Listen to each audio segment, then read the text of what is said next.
Bersyukurlah kepada Dia yang menjadikan langit dengan begitu terampil, kasih setianya untuk selama-lamanya. Amin saudara. Mari kita bangkit berdiri.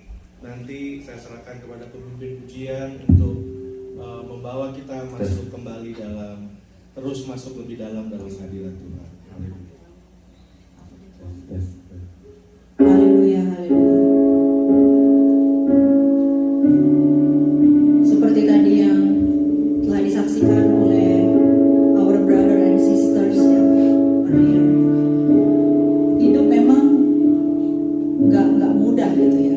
Kita memang harus keluar dari zona nyaman.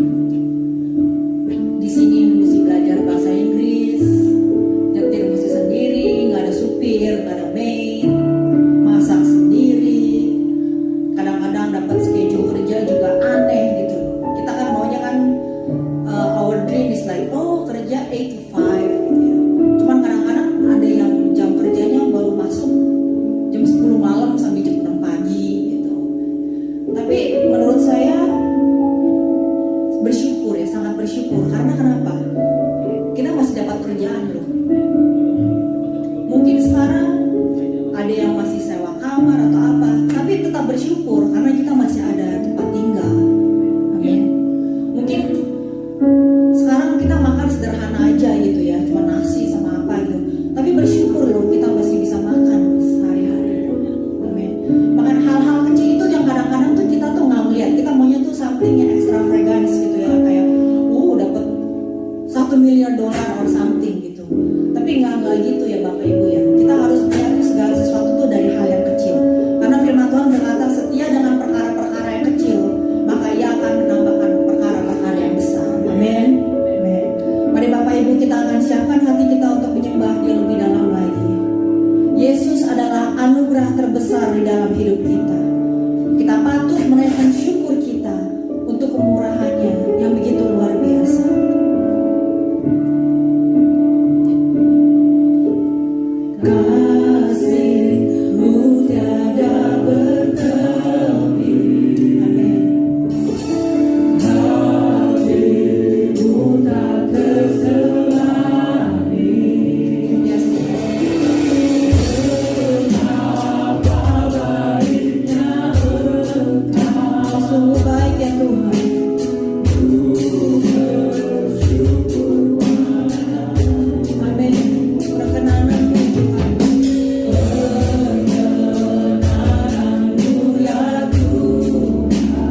hormat hanya bagi nama-Mu saja ya Tuhan. Kau Allah yang setia, Allah yang dahsyat, Allah yang luar biasa. Dan biarlah hidup kami menjadi surat yang terbuka, di mana karya tangan-Mu Tuhan tertulis di dalam setiap area kehidupan kami. Terima kasih Tuhan. Segala hormat kemuliaan hanya bagi nama-Mu saja. Di dalam nama Tuhan Yesus Kristus sama-sama kita ucapkan amin. Beri kemuliaan buat Tuhan saudara. Haleluya. Silakan saudara duduk.